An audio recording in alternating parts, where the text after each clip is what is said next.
Hello everyone, अब बात करते हैं पार्ट 2 के बारे में। अगर आपको पार्ट 2 समझना है तो इसके लिए आपको पहले पार्ट 1 देखना पड़ेगा। सबसे पहले बात करते हैं जीरो रेफरेंस के बारे में। जीरो रेफरेंस आपके काम मुताबिक मशीन की स्टार्टिंग पोजीशन को डिफाइन करता है ताकि लेजर सही जगह काम कर सके। अब इसकी जरूरत क्यों पड़ती है? जब आप एक मेटल शीट मशीन पर रखते हो तो आपको ये सुनिश्चित करना पड़ता है कि मशीन समझे कि जीरो पॉइंट या ओरिजिन कहाँ पर है। ये कई बार जरूरी होता है जब शीट की पोजीशन बदल जाए या फिर जब आप मशीन का एज ढूंढने के लिए बोलते हो तो रेफरेंस का सही होना जरूरी है। या फिर आप चाहते हो कि मशीन की कटिंग की शुरुआत किसी और कॉर्नर से हो, लाइक बॉटम राइट लेफ्ट और टॉप राइट लेफ्ट। अब ये जीरो रेफरेंस काम कैसे करती है? जब आप सिप कट लेजर कटिंग मशीन को चलाते हो तो मशीन अपने होम या मशीन जीरो पर जाती है, जो आमतौर पर बॉटम लेफ्ट पर होता है। अगर आप चाहते हो कि न्यू शीट सेंटर से शुरू हो तो आप जीरो रेफरेंस को सेंटर पर रखोगे। ओके पर क्लिक करेंगे। आप देख सकते हो कि हमने सेंटर चुना था हमारा रेफरेंस पॉइंट, उसके हिसाब से हमारा डिजाइन इस तरह से शो हो रहा है। नेक्स्ट हम बात करेंगे कंपनसेशन की। इसके बारे में मैंने आपको एक अलग से वीडियो बनाकर भी बताया हुआ है, बट मैं आपको थोड़ा सा बता देती हूँ कि कंपनसेशन होता क्या है। लेजर कटिंग में कंपनसेशन सेटिंग का यूज ये कंफर्म करने के लिए किया जाता है कि कटिंग करते समय लेजर बीम की चौड़ाई को ध्यान में रखते हुए कटिंग पाथ को एडजस्ट करना। नीचे इसके काफी ऑप्शंस दिए गए हैं, जैसे कि पहले देखेंगे inner shrink, outer expand. Inner shrink में इनर कटिंग का मतलब कटिंग पाथ को थोड़ा अंदर की ओर खींचना। आउटर एक्सपैंड में आउटर कटिंग पाथ को थोड़ा फैलाया जाता है, मतलब उससे बाहर की तरफ धकेलना। फिर से डिजाइन को सिलेक्ट करेंगे। अब बात करते हैं रिंग कट के बारे में। रिंग कट तब यूज होता है जब आपको आपके डिजाइन्स के जो कॉर्नर हैं वो बिल्कुल एक्यूरेट कट चाहिए उसका। सिप कट में रिंग कट खास ऑप्शन है जो राउंड या शार्प एज कॉर्नर्स देता है। ये ज्यादातर मोटी शीट्स के लिए यूज होता है ताकि शीट की कटिंग अच्छे से हो। आप इसका एंगल अपने अकॉर्डिंग चेंज कर सकते हो। मैंने यहाँ पर 90 डिग्री लिया, ओके पर क्लिक किया। अब हम जाएंगे इनर पे। इनर पर क्लिक करने के बाद आप देख सकते हो कि इसने यहाँ पर एक रिंग की शेप बनाई है जिससे हमारा कॉर्नर बिल्कुल शार्प होगा। अब देखेंगे रिवर्स ऑप्शन। अगर आपको आपकी कटिंग रिवर्स डायरेक्शन में करनी है तो ये आपकी कटिंग को रिवर्स कर देता है। जैसे आप देख सकते हो कि जब हम नॉर्मल रखते हैं तो इसकी डायरेक्शन होती है क्लॉकवाइज, बट जब हम रिवर्स ऑप्शन पर क्लिक करते हैं तो इसकी जो डायरेक्शन है कटिंग की वो एंटी क्लॉकवाइज हो जाती है। ये लीड लाइन को हम बाहर की तरफ कर देंगे आउटर पर क्लिक करके। अब इसकी कटिंग बाहर की तरफ ही होगी। रिवर्स के नीचे है सील ऑप्शन। अभी हम सील ऑप्शन को देखेंगे, इसमें क्या होता है। सील में भी बहुत सारे ऑप्शन है, seal, gap, over, multi cut. इसमें भी हम पहले देखेंगे गैप। गैप पे क्लिक करेंगे, वहां पे लिखा हुआ है गैप ओवर कट साइज। हम इसका साइज चेंज कर सकते हैं, बढ़ा सकते हैं, कम कर सकते हैं। ओके पे क्लिक करेंगे। आप देख सकते हो कि जहां से कटिंग स्टार्ट हो रही है वहां पे एक 3 mm का गैप पड़ गया है। अभी अगर हम इसको बंद करना है तो हम सील पर क्लिक कर देंगे और ये गैप जो है कवर हो जाएगा। जब हम ओवर ऑप्शन पर क्लिक करते हैं तो सिप कट कटिंग के एंड पॉइंट से थोड़ा सा आगे बढ़ाकर कटिंग करता है। ये इसलिए होता है ताकि कंफर्म हो सके कि कोई हिस्सा ओपन ना रहे। जैसे मान लो हमने 3 mm का ओवर दिया है, मतलब जो एंड पॉइंट है कटिंग का उससे 3 mm बढ़ाकर वो कटिंग और ज्यादा करेगा। अब बात करते हैं मल्टी कट के बारे में। इसमें क्या होता है कि एक बार आपकी मशीन ने डिजाइन को कट कर लिया, बट अगर आप चाहते हो कि वही डिजाइन 2 बार कटिंग हो विदाउट एनी अनदर कमांड, तो आप क्या करोगे, मल्टी कट ऑप्शन को क्लिक करोगे।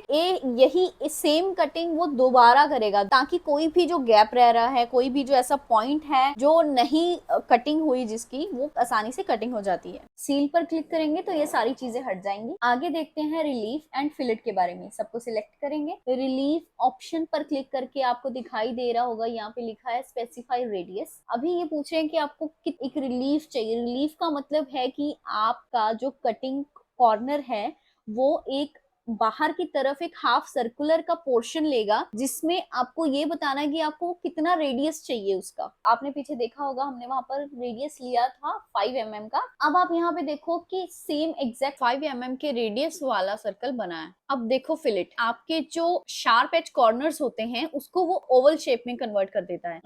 जहां पे शार्प एज का कॉर्नर है, चाहे उसने एक हाफ सर्कल ऑलरेडी बनाया हुआ है, जब हम उसके कॉर्नर्स पे क्लिक करेंगे वो भी ओवल बना देगा। अब इसको कट करके हम फिर से नॉर्मल करेंगे। आप सिंपली शार्प कॉर्नर्स को भी अगर आपको ओवल की शेप देनी है तो आप फिलेट का यूज कर सकते हो।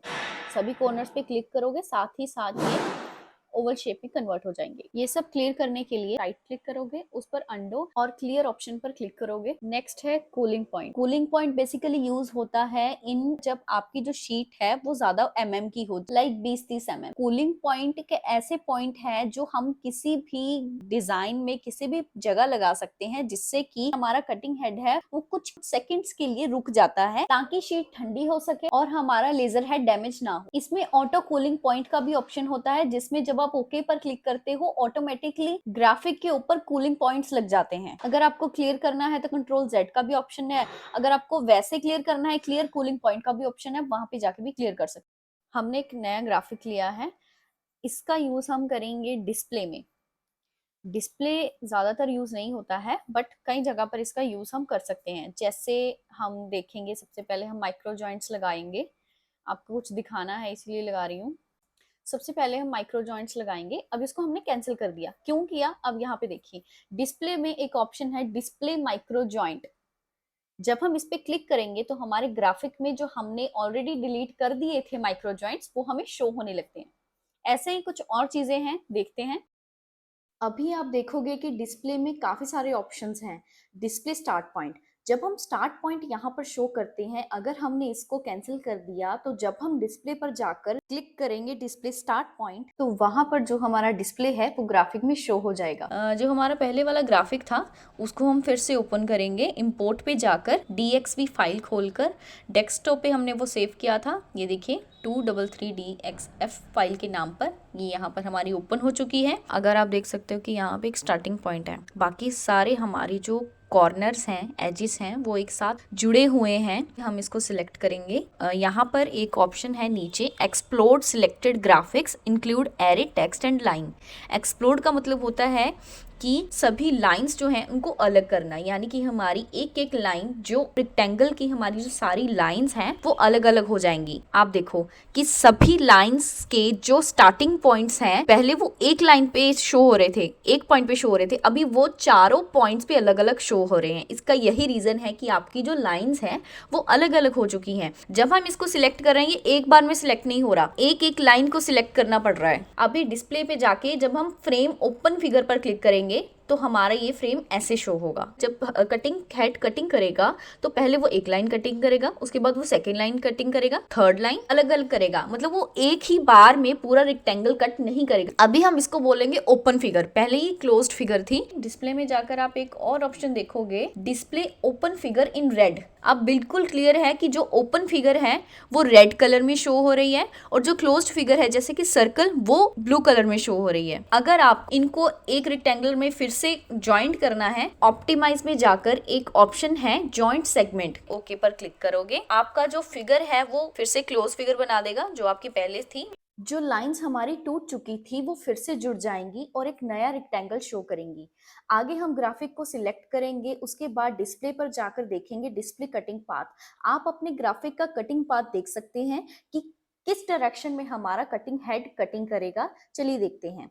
स्क्रीन पर राइट हैंड साइड पर सिमू का एक ऑप्शन है, SIMU। ये आपके कटिंग हेड की मूवमेंट को प्लेबैक में चलाता है कि कैसे हमारा कटिंग हेड कटिंग करेगा। इस पर क्लिक करेंगे। अब आप देख सकते हैं कि ये दिखा रहा है कि कैसे आपका कटिंग हेड मूव करेगा, किस डायरेक्शन में मूव करेगा।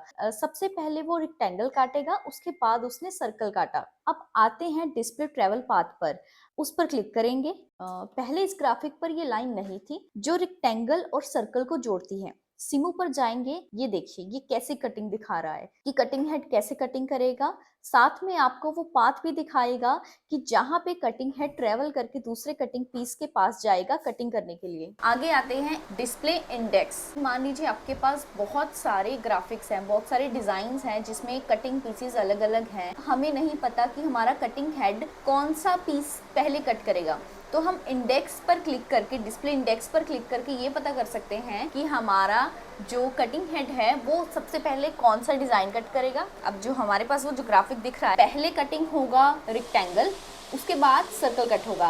अब आप देखो सर्कल पे सेकंड लिखा हुआ है, जो रेक्टेंगल है उस पर नंबर 1 लिखा हुआ है। अभी देखते हैं सिलेक्ट, जहाँ पे एरो बना हुआ है ना, सिलेक्ट ऑप्शन देखते हैं ये क्या करता है। सिलेक्ट ऑल पर जब क्लिक करोगे तो आपकी जितनी भी ग्राफिक्स हैं आपकी स्क्रीन में वो सभी सिलेक्ट हो जाएंगे। इन्वर्ट सिलेक्शन मतलब आप जिसको सिलेक्ट करोगे उससे ऑपोजिट वाला डिजाइन सिलेक्ट हो जाएगा। सिलेक्ट ओपन फिगर, वही जब जो भी आपकी स्क्रीन में कोई भी फिगर होगी जो ओपन होगी वो इसको सिलेक्ट कर लेगा। वही सिमिलर फिगर का मतलब है कि वो उनका जो लेंथ, ब्रेथ, हाइट जो भी है, रेडियस है, जो भी है वो सेम होना चाहिए। सिमिलर एंगल्स का मतलब सेम एंगल पे हो। कीबोर्ड का यूज करके भी आप इन ऑप्शंस को यूज कर सकते हैं with the help of all tabs जो इन्होंने साइड पे दी हुई हैं, जैसे कि shift plus control plus N को दबाने से आपकी ओपन फिगर सिलेक्ट हो जाएगी। बहुत सारे ऑप्शंस है, इनका ज्यादा यूज नहीं होता है, हम ऐसे ही इसको सिलेक्ट कर लेते हैं। जो बेसिक पार्ट था वो यही खत्म होता है। Thank you for watching this video.